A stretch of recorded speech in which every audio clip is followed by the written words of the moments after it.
want to start or scale your property development business to 8 figures and beyond, then you're in the right place. This is the Property XPerts Podcast with Ben Richards and Jack Jiggins, two serial entrepreneurs bringing weekly insights from our award-winning businesses.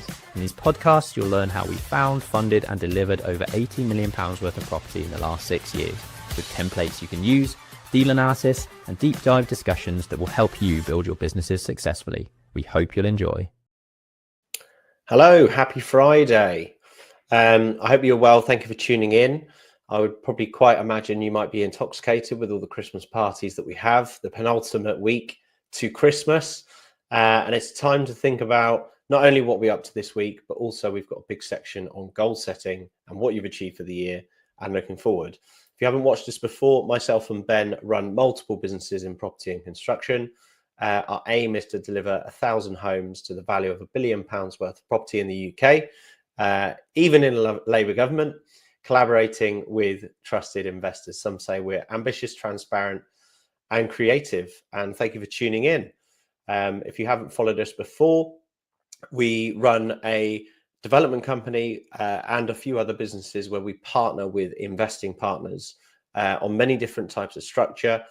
Pretty much at any given time, we have things open that might be worth a discussion. So if you are looking to earn and learn, if you're looking to get into more of an armchair investment and let us deal with the aggro. I was with an investor earlier today who's definitely more so leaning towards that structure. Then please do reach out. We don't charge for a call, and we'll also look at what you're looking for and make sure everyone's goals align. Today's agenda is 12th of December for podcast listeners. We're going to jump straight into blended returns and to debust the myth of North versus South. So massive topic. We've been playing around the numbers and we'll see how we get on there. We're going to be talking about goal setting. What are you planning for the new year? You only have a few days left of this year. What did you achieve? Did you achieve them moving into the new year? We're going to talk about new team check-ins. We're going to be talking about what a stat deck is for short, or strategically easy for you to say, declaration. We're going to be talking through, Ben's got a bit to share about direct dashboards, and then the House of Commons. I'll leave that open until we get onto it. But welcome. Yes. And a Q&A, as always. There's plenty of questions at the end. Very, very HMO heavy this week, but get your questions in down below as we progress. We're here free every week for you to tap into our expertise and knowledge. Butcher us apart. Most of it. Yeah. Rip us apart. Get in there. Try and ask us something that you think we can't answer, and we'll see what we can do. In wider news, we have now reached 275,000 views on YouTube, which is amazing. That curve in terms of hitting those 25,000 view benchmarks is getting closer and closer together. So it means that more of you are listening, which is great. If you haven't subscribed yet, drop a subscribe down below, drop a like, drop a comment, drop a follow, drop a share. All that good stuff, because it helps the algorithm to share it wider, which is ultimately we want to get to as many people as possible because we think there's huge value here, and we want to share what we're up to.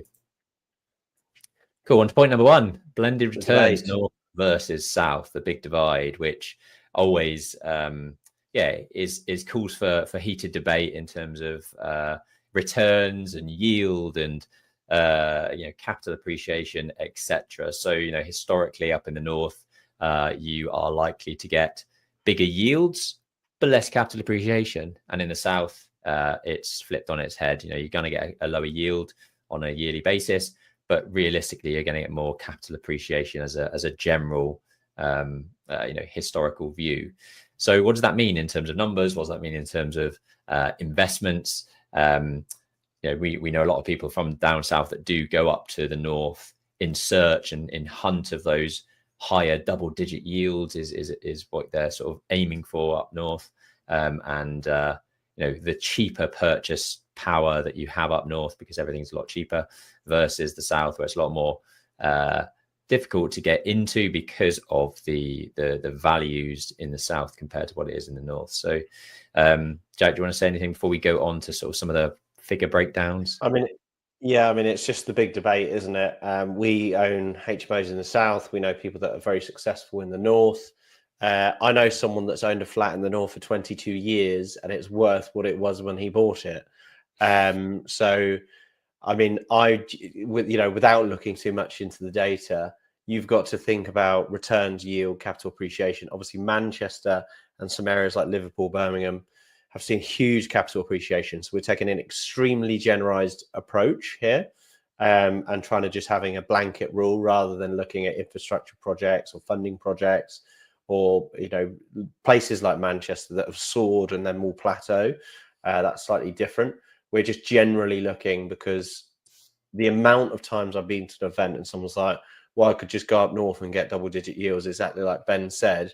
I mean, what does that mean? Like, are they actually getting better returns? Is it actually a better investment?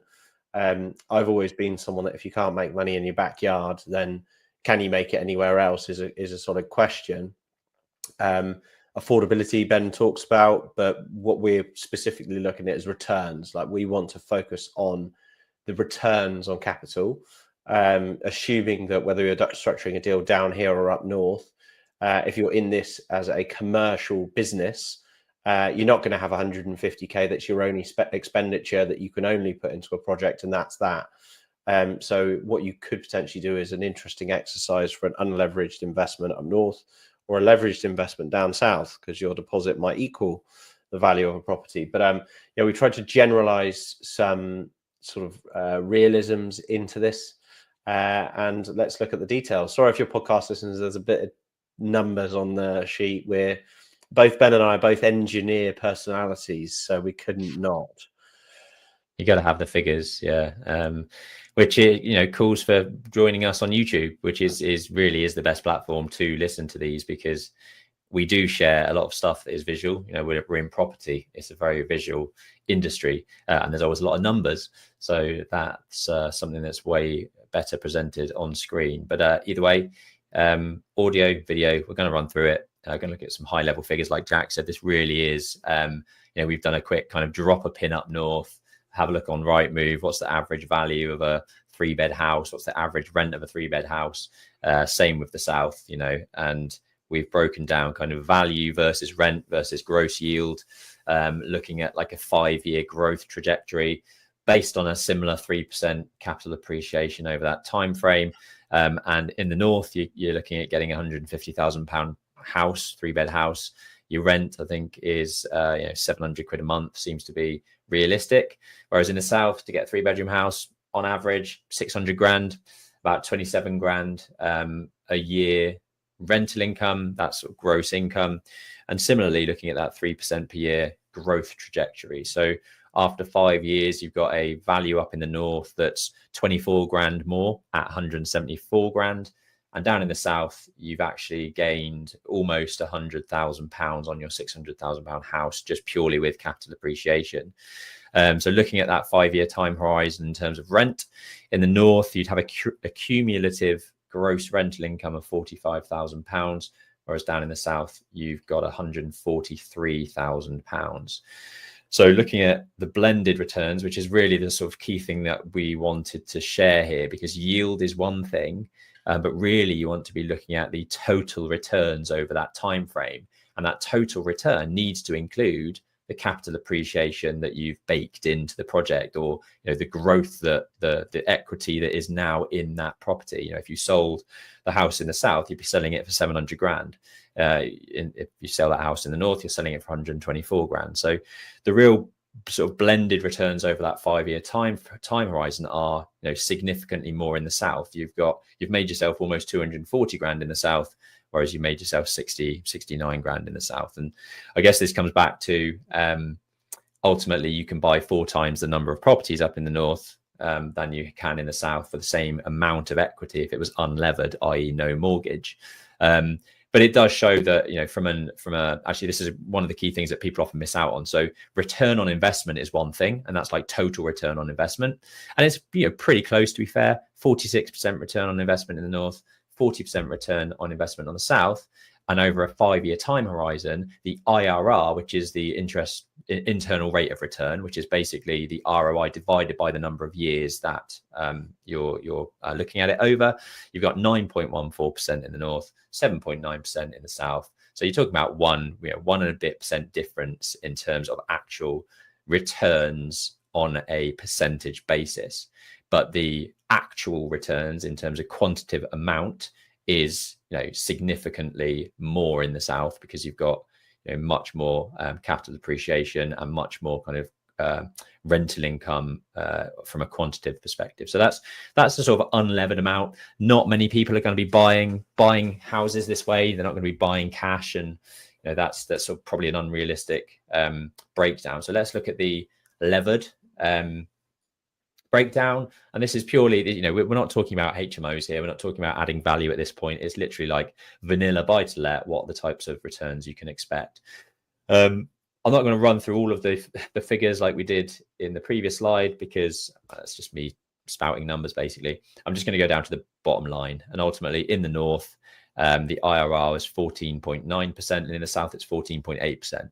So when you're leveraging your cash up, you need a 45 grand deposit up in the north, 180 grand deposit down in the south, but the actual return on your cash is pretty much identical.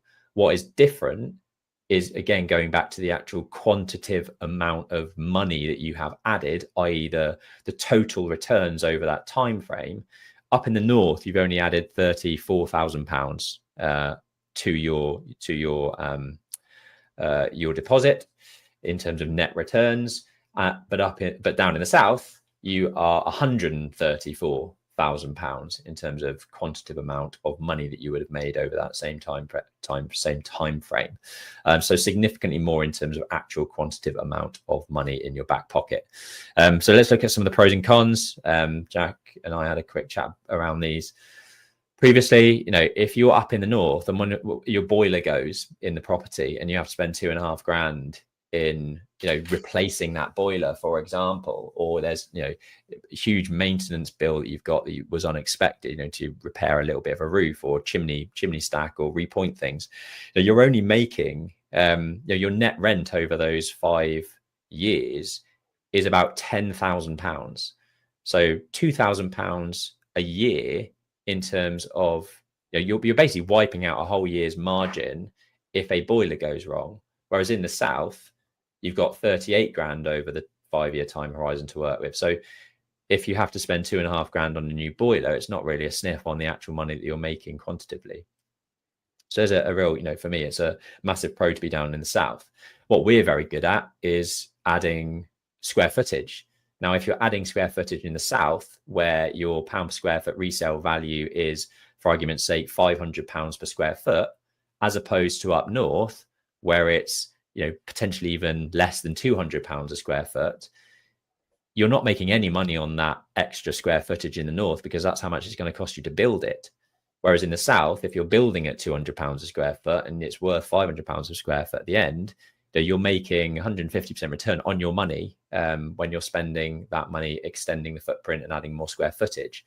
And that obviously has a compounding effect in terms of the rental income, compounding effect on the value of the asset over those 5 years. So, for us, that's why we love and stick to what we know down in the south, because we're very good at adding square footage.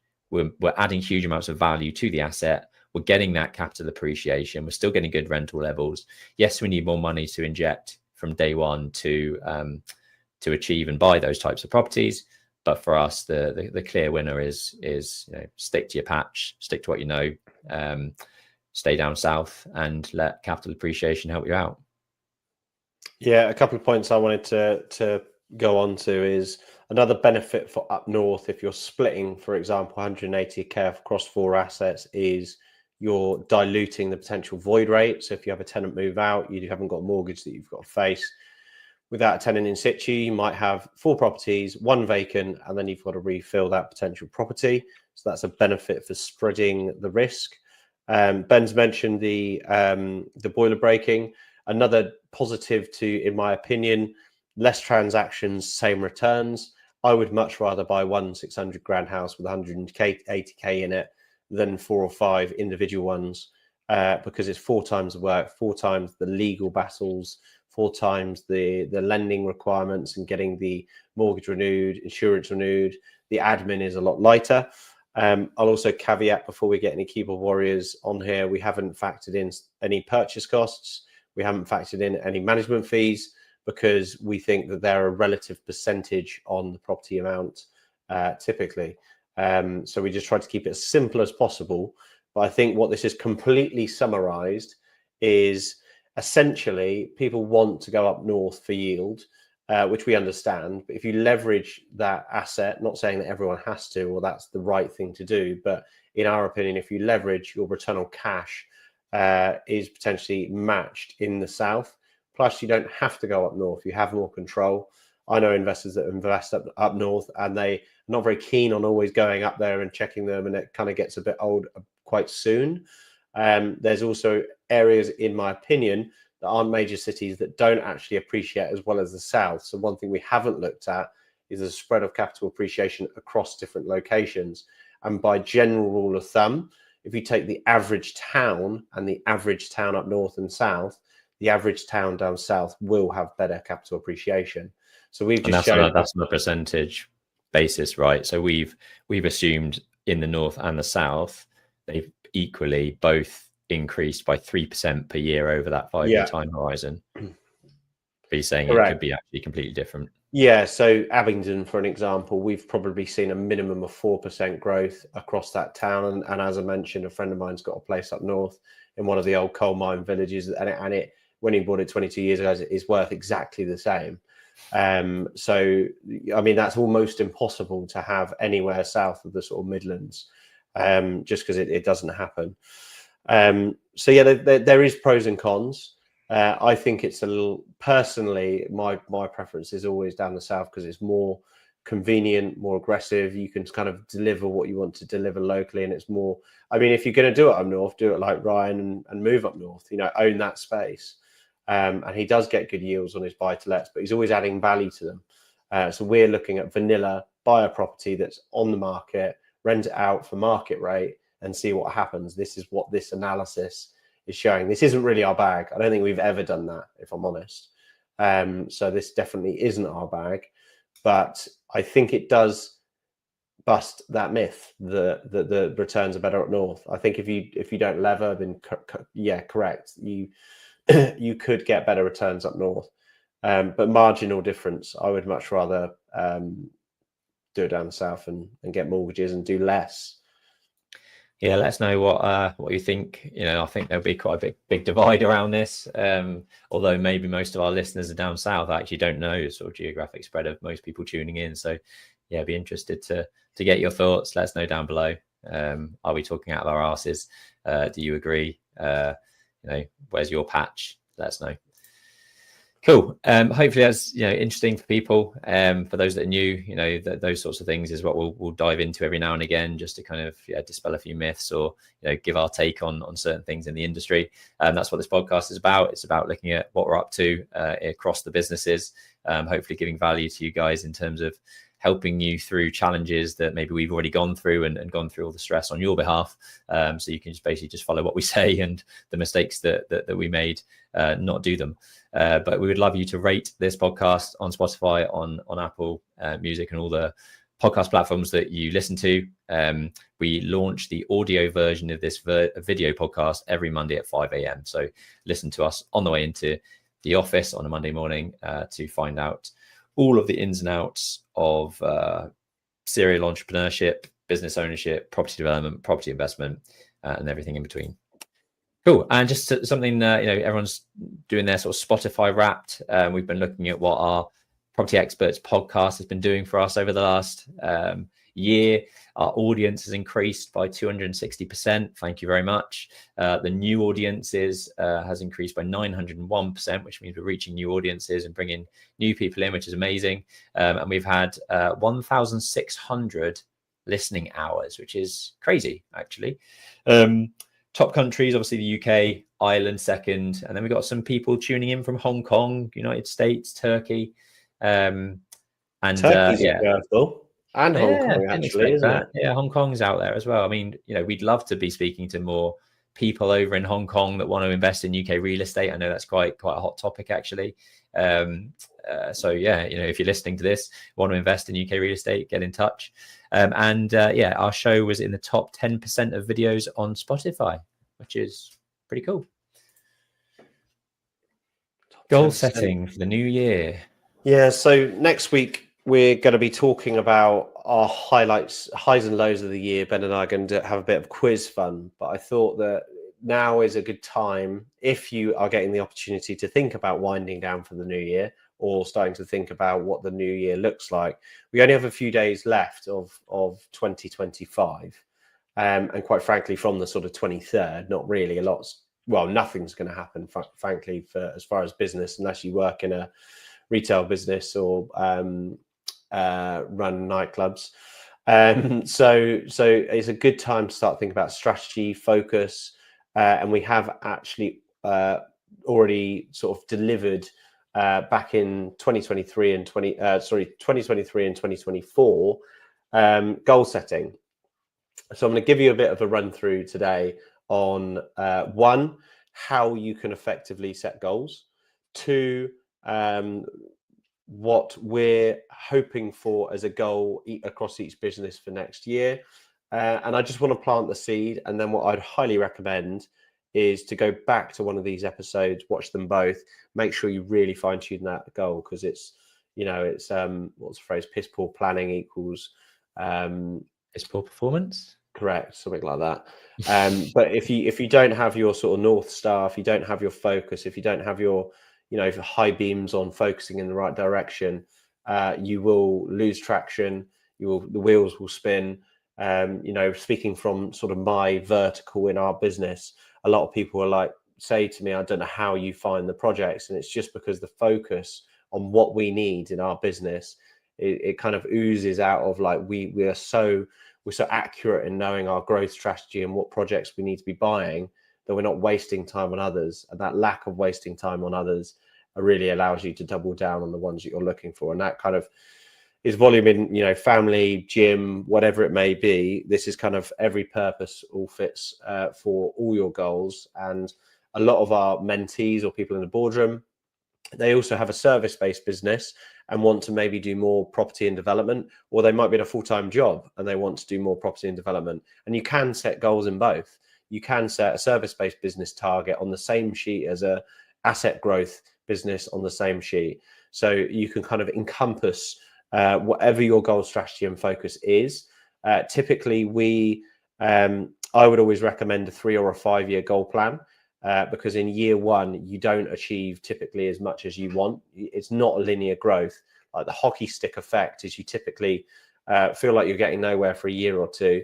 And then it really starts to, you kind of benefit from the value that you're putting in and the foundations that you're putting in. It's almost like if you're building a development site, a lot of work goes into getting the foundations poured and you up to DPC, but it doesn't look like a lot's happened.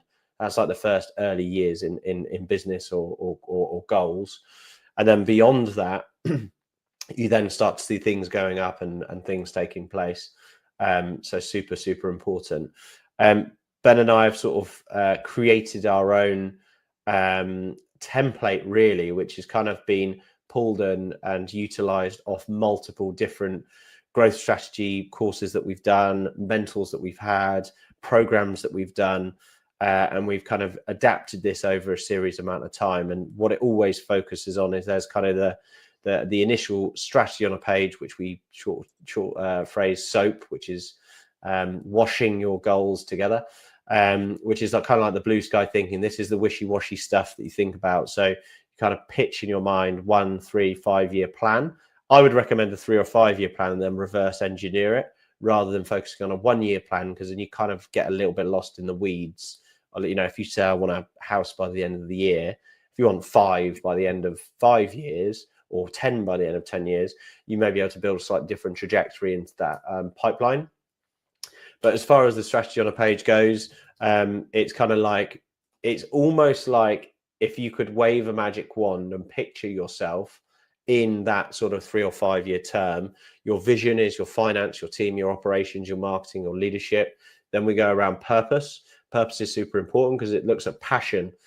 Passion is the key driver when all hope is lost and time gets tough. You really do need to focus on passion, and you will notice that a lot of the people that go on Dragon's Den, a lot of the people that have successful businesses, typically do really, they're so one track minded on their passion that they can struggle through the tough times. The service, what you're offering in the market, the opportunity in the market space, the financial, personal, and then also lifestyle, which is important. I've had mentees that are, a bit like me, running 100 miles an hour, wanting to bash down doors. And I've had mentees that want to, enjoy their life and have a good work-life balance. That's important. You're saying that you can't enjoy your life when you're running around like a madman. Yeah, I mean, my version of enjoyment is weird. Then we've got the central column, which is your unique selling point, your competitive advantage, which you need to understand. This is actually similar to a framework that we did in Goldman Sachs, where you sort of analyze the areas of the business, why, who, wow, how, and what you're going to achieve. The market space, the company promise. We've inserted a new addition, which is your elevator pitch and also your personality test results. And then your company values. So we like to have a think about sort of what you're setting out as a core value. And that's like really blue sky thinking. You haven't really talked about a HMO or a development per se. You've just set goals, like high level goals. If you pivoted into setting up a content marketing business, you could probably still hit the same goals. So it's not linear specific to property. But where that then gets carried into more details, which is the business growth indicators, which some other people say it could be KPIs, but I think business growth indicators sounds motivating and KPIs sounds demotivating. So your BGI's focus is around a 1 year action plan for delivery on the ground, actual things that you're going to do, viewings, agent meetings, investor meetings, onboarding, finance team, who you're hiring in your team internally, who you're hiring in your team externally. And then we break each section down to sales, marketing, operations, finance, and your team. They are the 5 areas that your business should operate in and be run. And remember, a development company is those 5 areas. It's not acquisitions, design, delivery, and sales. It's sales, marketing, operations, and finance and talent, because remember, you're building a business that's a scalable, sustainable business rather than just doing one project and then starting from scratch again, even if that you are the only person in the business. I spoke to business coach of the past couple of weeks ago, and they've actually added a 6th topic in there, and it's product, which I can sort of see nowadays, to think more specifically around product itself. Nice. Which we might add that in. Yeah, nice. Very good. Very good. So once you've got the 1 year in, so when you do a 3 or a 5 year, you can kind of reverse engineer it to like, what are my actual actions to deliver that in the 5 areas of the business, and then actual hit targets. So how many offers you need to get, what you need to buy, how much capital you might need to raise, how much of a delivery team you might need to source. So you've got your 1 year goal, and then that bite-sized chunks down into quarterly. So break it down into 4. And then that breaks down into monthly, quarterly down into 3. So you then have a monthly action plan that's fed by your year plan, that's fed by your 3 or 5 year plan, that coordinates and communicates to all of the other strategies that you've put in place to make sure that you're on this path. Now, business plans do change and goals do change, and life circumstances may change them. But if you don't have a path, you will find that you'll become inefficient at delivering anything. You become less efficient. They say that with that focus, and I mean, the classic cliche is you never get in your car to go somewhere where you don't know without the sat nav on or without a map. And it's exactly doing that. If you just went and got in your car and didn't really know where you're going, and you were like, oh, that looks interesting over there. No, I'll drive over there now. You'll end up with that sort of magpie, shiny penny syndrome, which I feel like, even though we've got a lot of businesses, we have avoided just picking something up for the sake of liking the look of it for a short-term period, and you build that sort of legacy growth and compounding value. And I'm a massive believer of compounding value and surviving through a period, because you then eventually do build that reputation. Life does get easier. I always say to anyone, typically, I've met a few people where the first deal that they've done is an absolute stonker, but typically the first deal is the hardest, because you're learning everything. You're learning how to get it under offer. You're learning how to take it through legals, how to get the debt lending, how to potentially raise capital, how to then navigate the planning, who's in your team. You might get screwed over by a builder, and you're wet behind the ears on that particular project. The first deal is always the hardest, So building that continuity in that first deal being alike to the strategy that you want to deliver, you will find you have more success in the short and longer term. Sometimes it takes a little bit longer to sort of go with the process and trust the process. But those that do trust the process will reap the benefits. And, you know, a lot of successful property people that I know have a very, very clear action plan, which is super important. So should we go through? Blown up. Yeah, so I mean, Ben sharing what that looks like. So this is the BGIs/KPIs. I prefer BGIs. You can actually do this with your team as well. So they can set their own BGIs or KPIs in their linear. And then Ben, if you go on the other one that's zoomed up, you can then see that's the sort of blue sky thinking strategy on a page, which is also good. And interestingly, I know someone that runs a private equity firm, and he had this on his notepad, on his person every day that I've ever met him. So he just had his, and he even had like holidays, like 3 holidays a year with the family and various things like that. And he's a very successful person. And it just goes to show that like, you know, he's probably, you know, racking up a very strong IQ, that man, but he has it with him every day. And it's almost like on the back of his notepad. So even when he's opening it to make notes, it's there. It's kind of, it's attached to him. And I love that. I've never done that myself. I do another weird thing, but not that. I mean, we had our property entrepreneur session today. Well, one of many. Every month we get together for property entrepreneur. And this past few months have been all about cave time, which is basically getting into the weeds of this type of stuff. It's thinking strategically, what do you want from the year? You know, what do you want from not just business, but your life as well? And that's sort of what Jack's saying in terms of, you know, family holidays and whatnot. It's you know, the business is a vehicle, but ultimately that vehicle is to serve generally, you know, your wants and needs as a person, your family, your lifestyle, your friends, your outside of business life as well. So don't leave that behind. This isn't purely about business. And that really is kind of looking at the particular screen in front of you, the strategy on a page, that vision, you know, you as the leader under leadership, and, you know, finance as a person, not just necessarily as a business. And these are the things that you should be thinking about when you're, going into the cave or thinking more about that blue sky thinking. So, cool. We were going to go through briefly kind of our goals are, what our goals are for the various businesses. So for those that actually don't tune in every week and you've got this far, thank you very much. For those that do tune in every week, you probably see us talk about, you know, one of these businesses, you know, 2-3 of these businesses every week. We won't talk about all of them every week. We'll just talk about the key things that are happening across the board.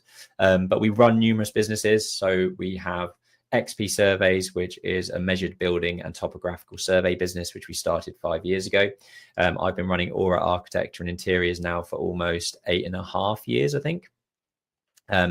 And that's, you know, providing architectural services and interior design services in London and the home counties. We've got XP Property, which is realistically where we spend most of our money. That's our property development and property investment business.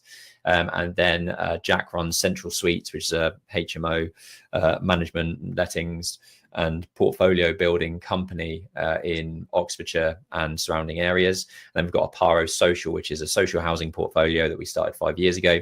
We've built that to a decent scale and size. We delivered 143 units, I think, in the first sort of 3 years of that portfolio. And I'll come on to sort of more about that later. But we're going to go through each of those businesses, talk very high level in terms of what we've got in store for 2025 for each of those businesses. Hopefully you can take away some of the things that we're looking to do into your business, or at least it maybe makes you think about some of the key things that you need to think about in your business to grow and be better next year. So on XP Surveys, we've spent the latter part of this year, so probably the last 3 or 4 months, Trevor, our business development manager, a full stack developer, software developer that we brought in, has been very, very busy creating our client portal and our project management portal. We've done a couple of sessions on this on the live podcast. And it's looking amazing. Like, Trevor's done a fantastic job. The last week, there's been all sorts of new functionality that he's managed to integrate with Xero, pulling in, you know, our top performing clients. So, you know, how much money have we, invoice to certain clients, how much this year, how much last year. We can see very quickly what clients have maybe dropped off, which ones have increased using us, which is obviously where we want to get to. We've got things like the weather. So our surveyors obviously go out to site. He's managed to get on our project management tool the weather on the day that the survey is going to be taking place, a distance of travel from the office or their home location to the site. And we've basically replaced Asana, which is a very well-known project management tool, something like Monday.com, Trello. Asana is one of the big players as well. We've canned that off completely, and we've built our own project management tool, which is bespoke to how we want to use it. We took a lot of the good stuff from Asana, but we made it bespoke to how we operate as a business. And now that is being used internally by all of the team to manage all of our projects now. We also built a client portal. So we've got the beta version of that out now live, and people are using it from a client perspective. They can log into the client portal, see what active surveys they have ongoing at the moment, click into each one, look at what stage they're at in terms of the survey. Has it been surveyed on site? Is it being post-processed? Is it being drawn? What time can they expect it to be delivered? They can download the drawings. They can look at their invoicing. They can see what's outstanding. It's been built from inside out, bespoke to how we operate and how we want to operate and how we want to grow going forward. Into 2026, the key thing in sort of Q2 will be to build a freelancer marketplace around XP surveys in the business. So we want to grow nationwide. That is our goal over the next 2 years. And the start of that has been building those foundations in terms of the project management tool, the client portal, and ultimately where we want to get to is have XP surveys be the centralized hub. So the marketing machine, the admin machine. There are so many great surveyors out there from a land surveying perspective that are one-man bands, self-employed, terrible at business, terrible at winning work, terrible at admin, terrible at sending invoices, but bloody good at their job. And we want to tap into that market. So if that is you, actually reach out because we want to have a conversation. But Q2 of next year, we will be developing our portal so that we win the work ourselves. We have that network of external surveyors where we can post a job on the marketplace. 3 or 4 local surveyors can see that we've posted that job. They can bid for the work. We choose the winning bid. They go and do the survey. They upload it via the portal. It gets uploaded to the client. It's all automated. It's all systemized. It's all very, very tech heavy. And we're hoping to bring some AI into that platform, and that's going to help us grow. So we are at the moment sort of doing we brought in a digital marketing specialist 6 weeks ago. He's helping to get our website to a place where we can start spending lots of money on PPC campaigns. So we're actively then trying to basically capture market share and grow as much as possible, win as much work as possible, which will then be delivered by both our in-house team, but also this external network of freelancers, which we're building into the portal. So super exciting times for XP Surveys.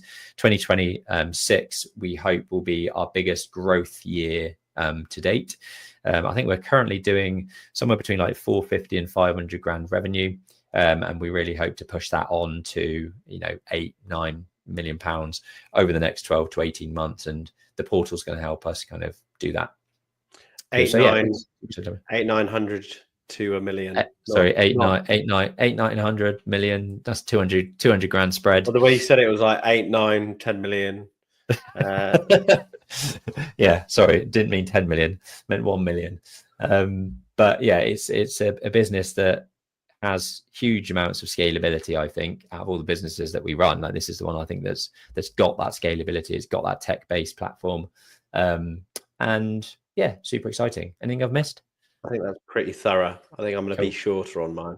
Nice. Quickly touching on Aura then. So like I said, Aura's been going for 8.5 years now, full time since I left the Berkeley group. Team of 10 in the office. We had our best summer ever last summer. And then since last summer, it's been a shit show, really, to be honest. It's been really, really tough. We've not been winning enough work. The work seems to be drying up. I think we've had to really lower our pricing to win work because basically there's not enough work to go around, and people are lowering their prices to win work. So we've had to a certain degree, compete with that, which is not really where we want to be. So what have we done and where are we going in 2026? We're rebranding, and I think we spoke about that a couple of weeks ago and asked you guys to kind of help with that rebranding. It's been this brand for 10 years now, because I before jumping full-time into Aura, I did have it set up in the background whilst I was working full-time for the Berkeley Group. So that the brand is actually sort of 10 years old. I want to refresh it. I want to bring it up to date with the type of sort of premium quality product that we produce for clients nowadays. The way that we've grown the business has grown from, we used to do permitted development, ground floor rear extensions that might cost 100 grand with sliding doors and 2 Velux windows, and that's it. We don't really do that work anymore. We don't want to do that work anymore. We want to do 500,000, 600,000, 700,000 pound whole house extension and refurbishment projects, and work with property developers on 30 unit schemes. And I just think the brand needs refreshing. So we're going to be doing that. We're going to be trying to work with more property developers. So if you're listening to this, you're a property developer, we want to work with you. We are also going more heavily into the interior design side of stuff. 2025 has been excellent for that, to be fair. We've pretty much sort of upsold 25% of our architectural clients into the interior design packages as well, which is great. And when you're looking at lifetime client value, for example, if a client's come on board from an architectural perspective, but you can then add another 20, 25, 30% of revenue without having to buy or win a new client and spend money to win that new client, that interior design package is way more profitable as a wider piece. So the interior design is definitely something we are looking to push more into. In terms of extra services as well, from a development perspective or a developer perspective, we are also about to start our first kind of property marketing piece. So with the interior design comes an element of, for a developer anyway, a skill set where we can specify the full scheme. We can create a branding around your site. We can help create micro websites, brochures, floor plans, CGIs to help you sell that property development as fast as possible and get money back in the door for you. And obviously we do that with an XP Property. We've got the skill set to deliver it with Aura. And that's what we want to bring to property developer clients as well. And then I've been saying this for 2 years, if I'm honest, but to bring in the sustainability side of things, there's obviously a massive push to move towards sustainable, eco homes, future home standards, like I talked about a couple of weeks ago, is coming through in the next year. So there's a big focus on sustainability, and I want to be kind of jumping on that as much as we can and figuring out what that looks like from a package perspective within Aura. But at a high level, creating fantastic new homes for people, showing those homes on YouTube. If you're not subscribed to the Aura YouTube channel, you're missing out. There's loads of inspiration on there. There's loads of education around the whole process, loads of cool video tours that we do. So head over there and subscribe. And working with more developers to bring value, because that's really where I think Aura can add huge amounts of money to the bottom line for developers like you guys. XP Property, XP. What are we up to? So we're in quite a heavy delivery mode. So across the whole of this year, we've been on 6 sites at any given stage. 2 are finished, 4 are due to complete fairly soon. Our sort of learnings and takeaways to focus on for next year. The team is kind of very robust. We've got really good team member, really solid people in our team helping us deliver what we need to deliver day to day.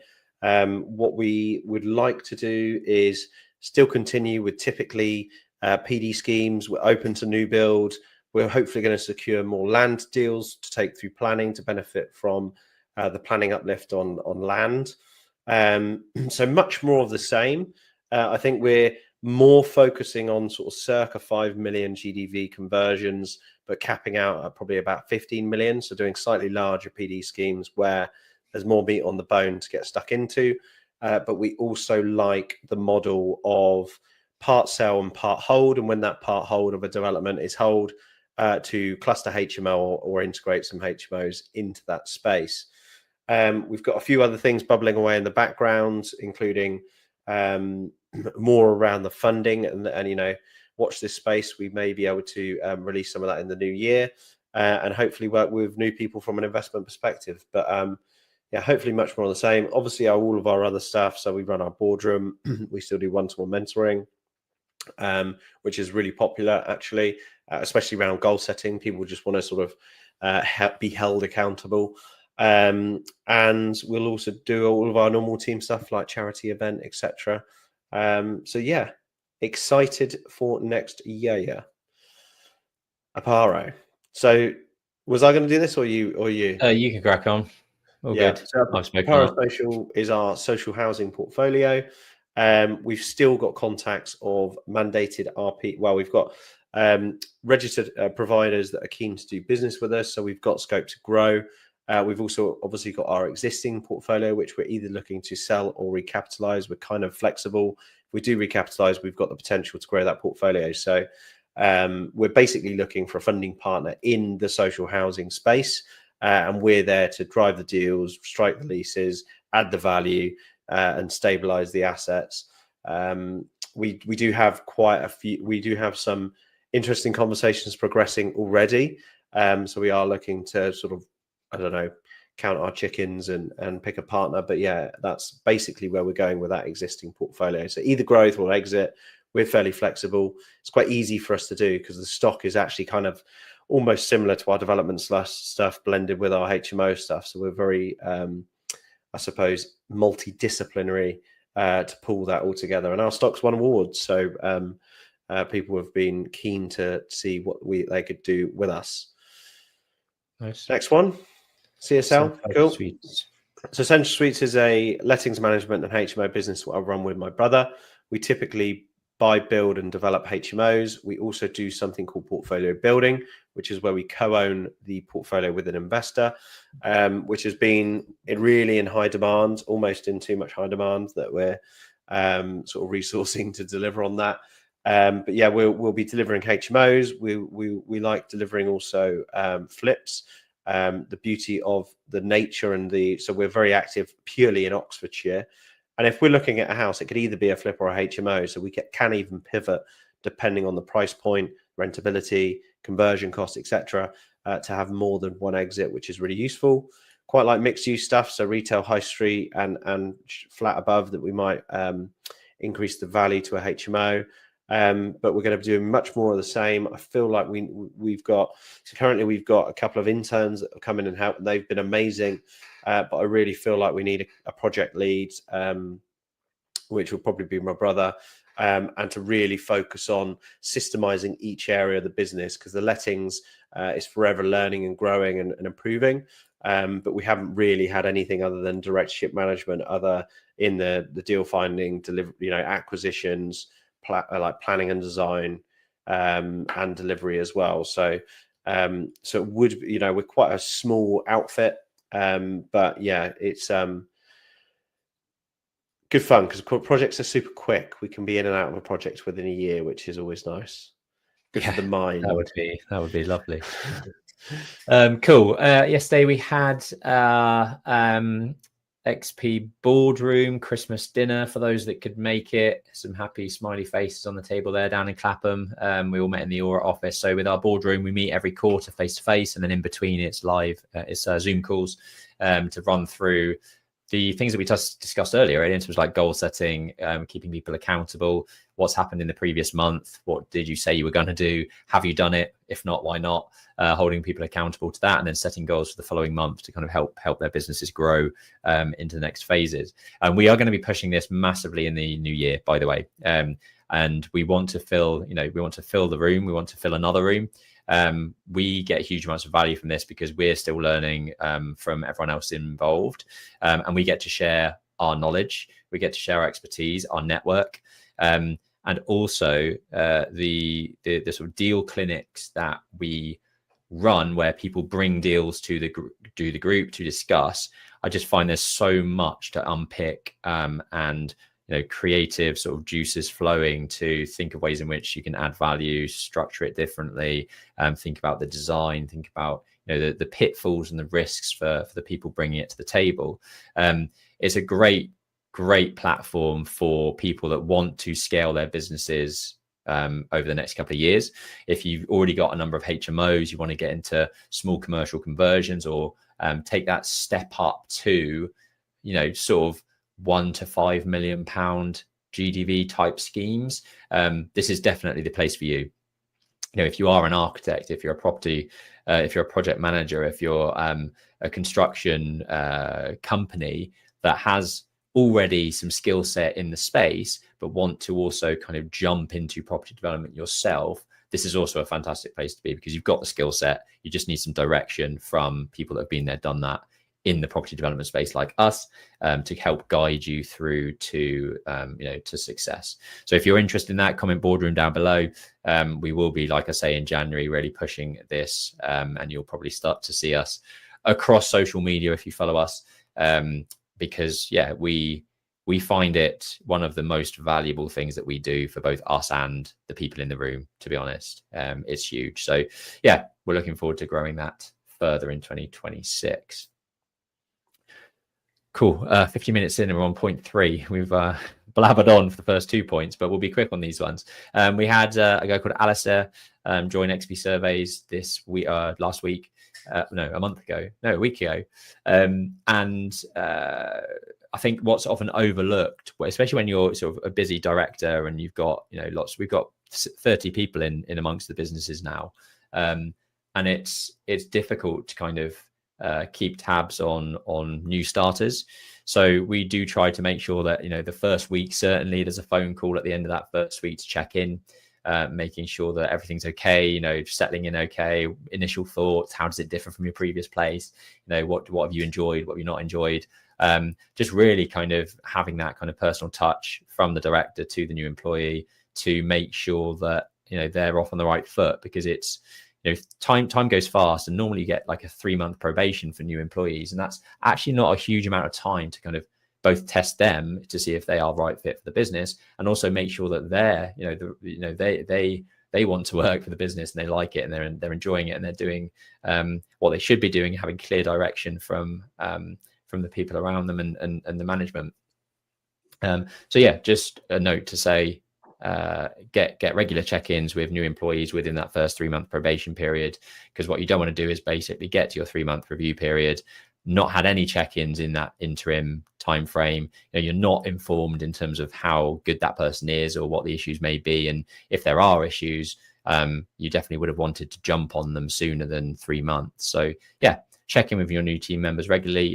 If you've got management in place that does that for you, then great. But I just feel like certainly within the first week or two, a check-in, literally, I think it was 10 minutes last, just a phone call.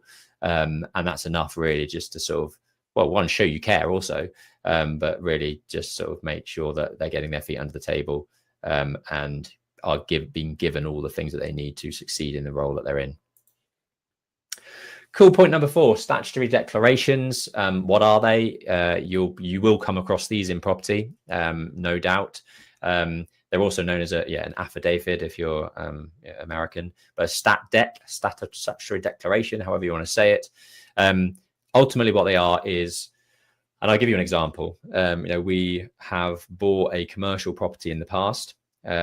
We, from a permitted development perspective, i.e. Class MA, you need to have that property to have been occupied in the lawful use it was used as for at least 6 months within the past 3 years. Now, and that gives you relief from the community infrastructure levy in terms of, let's say you've got 2,000 square feet of space and you're adding an extra 2,000 square foot of space, your SIL payments will only be on the additional 2,000 square feet, because you've got relief of the existing gross floor area, because it's been used within 6 months over the last 3 years, and that's a SIL relief. Now, to prove that, you need as much information from the previous owner of the property as possible, and that might include business rates, showing that it's been in use. It might include leases, it might include utilities bills, etc. But one of the best things that you can get is a statutory declaration, which is a sworn document provided by the previous owner, declaring and saying in this statutory declaration exactly how long they were in the building, what they were using it for, the key dates that they left, the key dates that they took out the lease, what they were operating it as. All of those key things in a statutory declaration hold massive weight when you're submitting it to a planning application, or if you need to submit a certificate of lawful existing use to prove a use class, a statutory declaration can be amazing. So we've sort of put the sort of top 6 things that you're going to need in the statutory declaration on the screen. But for those listening in, you generally have from the actual company or the owner of the previous property a letterhead, an address, a name, to basically say this is who I am. A little bit of an exec summary of why they're providing the statutory declaration, the detail around the contentious point, i.e. Just to say that it's been in operation for 10 plus years, for example, or it's been in use for 6 months over the last three years, which is really the contentious point that they want to absolutely spell out categorically. Key dates included in that process, so when they left the building, when they entered the building, how long they have occupied the building, how long they've occupied the building in the certain use, and then potentially even other evidence. So you might ask them to attach or append utilities bills or business rates payments or whatever it may be to give even more clarity and basically nothing that the council can come back and say, well, we don't believe you. That here's the proof that what they are saying is accurate, and it is a sworn declaration by that person that is an accurate and true representation of the situation. And then obviously it'll be signed, dated, and signed off by that person. So that's a statutory declaration. You will need them at some point. You could draw this up if you really wanted to, but your solicitor is probably going to be a best place to kind of give a more formal letter and form in which it can be signed and agreed by that party. So hopefully that's useful for somebody. On to directors' dashboards. I wanted to put this in there this week because we've been working very hard in the XP Surveys portal, which I mentioned before. We've also been working really hard in Aura. We've moved over to a platform called Zoho, which is a CRM and a project management tool. And we're consistently tweaking that and improving it and getting it into a place where it works for our business. And as a director, one of my key things for actually reasons for going to Zoho or looking for a platform was, one, Asana wasn't quite giving us what we needed in terms of analytics. I want to have, as a director of the business, a really clear, quick snapshot overview of how the business is performing. And that's what you can see on screen. So I can log into our dashboard on Zoho. I don't need to see all of the detail around the individual inquiries and what that individual inquiry was for. It was inquiry for £500,000 in Chiswick or 200 grand in Clapham. I don't need that level of detail. I might want to dig into it, but that's not really what I want to see straight away. All I want to see straight away is, are we hitting our KPIs? We talked about KPIs earlier. I know that we in Aura want to get 45 quality inquiries a month. That generally leads to 15 fee proposals that we send out. And that then also should lead to a conversion rate of 35% winning work from a fee proposal, which gets us 5 won projects a month. So 45, 15 to 5. That's my funnel. That's my top of the funnel, all the way down to actually winning work. So I want to be seeing in this dashboard a very quick snapshot of the performance over the month. How are we performing compared to those KPIs? And where are our leads coming from? We're working very hard at the moment on our PPC campaigns. We've introduced some Meta, Facebook and Instagram ads, and we're also working hard on Google ads as well to bring in work that way. So I can see here in my inquiry source, whether it's a direct email through the website, whether it's come through via Google from an organic keyword search perspective, whether the inquiries come through a Google paid advert. And I can see that last month there were 6 paid adverts that came in. So 6 inquiries coming in from that source. I think we're spending something like 1,500 quid a month on adverts at the moment. So if I divide 1,500 quid by 6, my cost of acquisition for that inquiry is about 250 quid, which is around about where we want to be.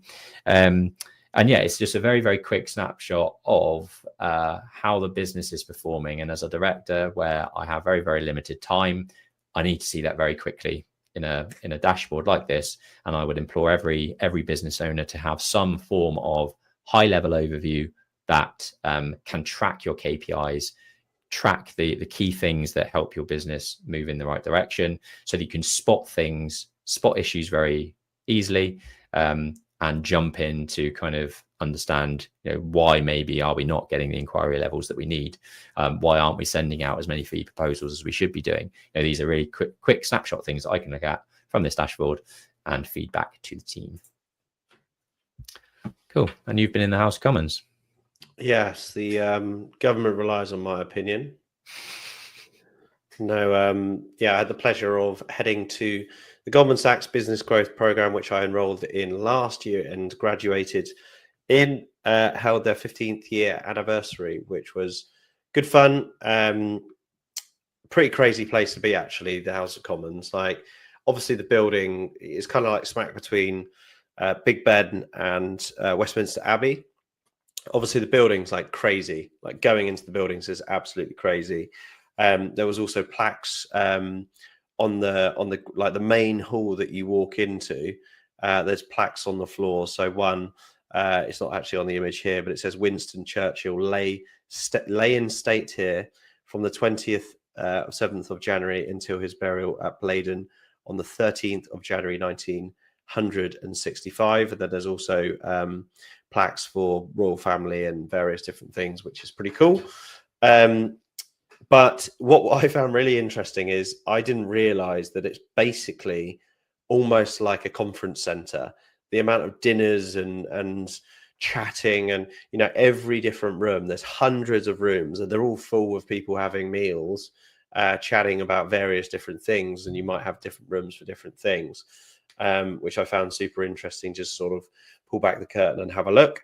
But the event was fun. Saw good old friend Dorian and loads of other business owners doing various different things, from birds of prey parks to stairlift people to plumbing companies. So that's what I love about Goldman Sachs. I'm like one of the only property people in the room, and everyone else is doing other things. So thoroughly enjoyed it, as I always been part of those events. I think one of the things that I'm actually probably going to love most about that course is the alumni and the events after the fact. We've done some really cool events, which has been amazing. Interestingly, the 15th year celebration is actually almost like to be part of the course, you have to share your data, your business data with them. And they produced it almost like a magazine on business data of people that have been on the course, which is really interesting to see sort of growth metrics, hiring metrics, and various things across the board. So I'm sure this weekend, when I get some downtime and a spare minute, I will be cruising through that and having a bit of a browse, but nothing more to really add. Nice. You ping that to me. It's a hard copy. Intrigued. Oh, is it? Oh, yeah, but I mean, I'll have a look, and then you can borrow. Nice. Good, cool. We've got some Q&A stuff that came in last week, which we'll blitz through. A lot of it is HMO orientated, so if you're a HMO investor, this one's for you. Stay tuned.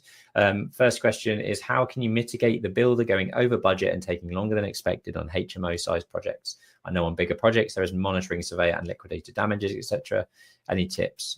Before you take over, Jack, I think from a liquidated damages perspective, there's no reason why, if you've got a JCT contract in place, there aren't liquidated damages on this size project as well. That should be relevant on whatever size project you are doing. You probably don't have a monitoring surveyor. If you're buying it on a bridge, developing it in cash, for example, if it is a larger HMO, if you've got a development facility in play, then there probably still will be a monitoring surveyor as well. Yeah, I think, Jack, you did a lot on this actually a couple of weeks ago, didn't you? Yeah, we don't really get a JCT or liquidated damages in, and you can kind of argue that some projects take longer, but for me, it's kind of like with HMOs, because the typical capex is 20k units, you might be in for 120k. It's not, for me, it's like I'd rather build a routine, like almost fairly low management relationship with the builder that might be a month or two slower. That I know that you think about finance costs, but if you're paying 44k in finance cost, that's our average cost of carrying a HMO for a year in the development phase. For the sake of like $4,000, I would actually rather just there be no complexities after the works. They can come, they're motivated to come back and sort it out. They're motivated to do another project, so you can build scalability into it. So I don't really have a tip for that. I kind of give people a chance, and then if they're not good, don't use them. But I see projects as, because they're so much smaller, the swings are less impactful. And it's more for me about the bigger picture stuff. Like the beginning of a job, I almost say I want to give you the key and you give it back me at the end. And obviously, if there's things that you don't feel comfortable making a decision on, let me know. But kind of want you to deliver all of it. So I think there's definitely like the tips that I would give would be to have as detailed a specification of works as possible. Yeah. It's and that doesn't have to be drawings. That could just be a document. Obviously drawings help because it helps picture what they're actually aiming for, but a detailed spec of works where you're almost going room by room and listing out the things you want to happen in those spaces. On those small types of project, I think that's a fundamental thing that you should have in place. Agreed. Cool. For getting 6 en-suites in a house, that seems like it would be a nightmare in terms of leaks, etc. Is there any bathroom design stroke spec you go with to avoid this, or is it not actually much of an issue? I don't think it's much of an issue, if I'm honest. If you've got a good plumber and he's doing what he should be doing, you shouldn't really have many leaks. We've never had a toilet leak, and we've got a lot of toilets. We often actually get a leak where the plumber doesn't screw the bathroom, the shower unit underneath it well enough. That is actually quite a common one, annoyingly. But we very rarely have water ingress. We quite frequently have leaks from external, when it rains a lot, and then you've got a back gutter that's full or a gutter. That's quite common. One thing that I would say, and this is actually pinching it from Stuart, we don't really do it. He keeps some of his pipe work exposed in important areas. We don't typically do integrated hung toilets in walls, because then you can't really get to it if the system breaks or whatever it may be. One really good top tip that I'd recommend, it looks not as good, but it's a really good top tip. Sometimes some showers, no matter how good your silicone is, just do leak. So what we do is we get something called quadrant, which is basically like a V-shape length of plastic, and you stick it in the corners of a shower, and then you mastic on top of the bottom, and that completely eradicates leaks into showers. Then beyond the tiling. But yeah, we don't get too many leaks. Yeah. A few tips there. Hope that's useful. Matt Hampton on LinkedIn. Would you use a bridge to buy a HMO project, then flip to a dev product, and then finally flip to a buy-to-let product at the end? Or just a dev product for acquisition and development, and then flip to buy-to-let lender? Wondering what approach you prefer. Any lenders you're liking at the moment? Yeah, I mean, the only way that I think a bridge would be beneficial if you're probably under auction conditions, you've really got to be hasty. I don't see why you shouldn't be on a light or heavy refurbishment facility with a challenger bank or a development lender. You're saving a third of the fees that you would be if you just went on 2 products, and they should be competitive. And obviously, you typically get a better return on cash as well, because you're putting less cash into the build. One time we have actually used a slightly different strategy on HMOs, is if there's only like 10, 15 or 20 grand's worth of work, we might actually buy to let to buy it on a 2-year buy to let, do the works in cash, and then just wait for the 2-year end to then do a 5-year fix and pull the cash out that way. It's quite an efficient way of doing a very, very light works. We've done that before. I don't think we've ever actually bridged a HMO full stop. Not once. It's always been on a refurbishment facility. Yeah. Nice. Any lenders you're liking at the moment? Octane are pretty good. I must admit, they have an asset manager rather than an IMS or a monitoring surveyor, and they're like 150 quid a pop. They're cheap. Funding 365 are really good in the development and HMO space. I mean, if you have a good broker, you would probably, hopefully, I mean, it's crazy. Some brokers I speak to, and I actually rate my knowledge of the lending market better than theirs. But a lot of ones that we use, for an example, are a lot better than me, because they go to the market every day and I go to the market every month, every other month. So I would recommend using a good broker, because they're typically worth their weight in gold. But then I would also say, on the counter side of that, if you use a shit broker, they might cost you money, and you could have probably done it yourself better sometimes. So yeah, Octane or Funding 365. I quite like some boutique lenders as well. Nice. James Harrison on LinkedIn as well. I don't really know what I'm looking at when I'm viewing a property of HMO conversion from building condition standpoint, i.e. any red flags. Do you have lists of red flags to look out for? I realized I would bring around a builder, but wanted to know from initial viewing what to be looking for whilst on the viewing, and any resources you recommend on improving on this. Yeah, I mean, there's probably a standard checklist that you should pull together in terms of checking for cracks, checking for structural damage, checking for damp, checking for taking your laser measure and checking room dimensions. Damp is going to be one of the key things. If you can send a drone up over the roof, I mean, checking for slipped tiles and lead work and things like that is often critical, really, because you can't see it from the ground. There might not be signs of water ingress during your viewing or signs of it yet, but it will be an issue for you, so you can clamp down on that as early as possible. Maybe check whether it's got both gas connections and electric connections. Don't know if there's anything that you look at, Jack, when you go into places. Yeah, so I kind of phase obvious things that you should look for. Ben's touched on quite a few of them. So from a building condition, you're looking at windows. That's a big capital expenditure. Any structural repairs or remediation, any roof things that you might be able to see, any potential badly built things. It's really common. You see a single story rear extension and you know it hasn't gone through building control, and it's kind of got a poppy floor, a bit of damp, or whatever it may be. We're not actually, someone said to me the other day, do you do building surveys? And I don't actually know if we've ever done one on any of our HMOs or developments. So the naked eye can see fairly well, and we haven't really been caught massively unstuck with that. Another thing to think about for HMOs, which I find really important, is the commercials. Can you get enough revenue through that building to warrant the price you're paying for it? So square footage, escape routes, because obviously if it's a certain amount of stories or length, you might need to create a corridor and then you lose a bedroom. So typically the best properties that I find is where the kitchen, living, diner space is at the back. You can get 1 or 2 bedrooms on the ground floor, 1 or 2 bedrooms on the first floor, and then 1 or 2 bedrooms on the top floor. And typically the best layouts. Restrictions in particular areas. If you look at estates that were built sort of 60s, 70s, 80s, they quite typically have a covenant restriction on the properties that you can only use them as a single family dwelling. Sometimes that can't be overturned.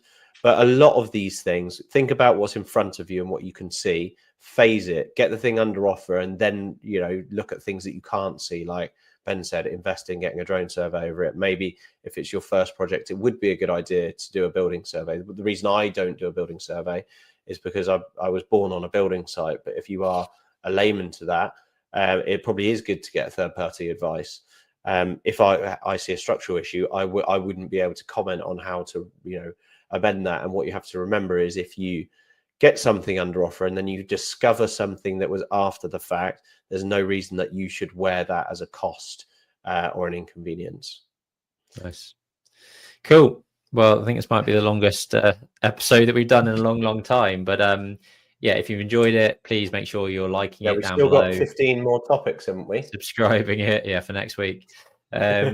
Just subscribe, and the biggest thing that you can do for us is to share it with somebody, or a property group, or somebody that will get value from it, and we'll share it to a new audience. That would be fantastic. But until next week, have a great weekend, everyone. And yes, sorry, testing out some new tech. See you all next week.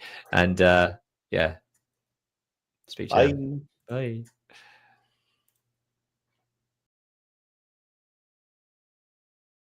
Done.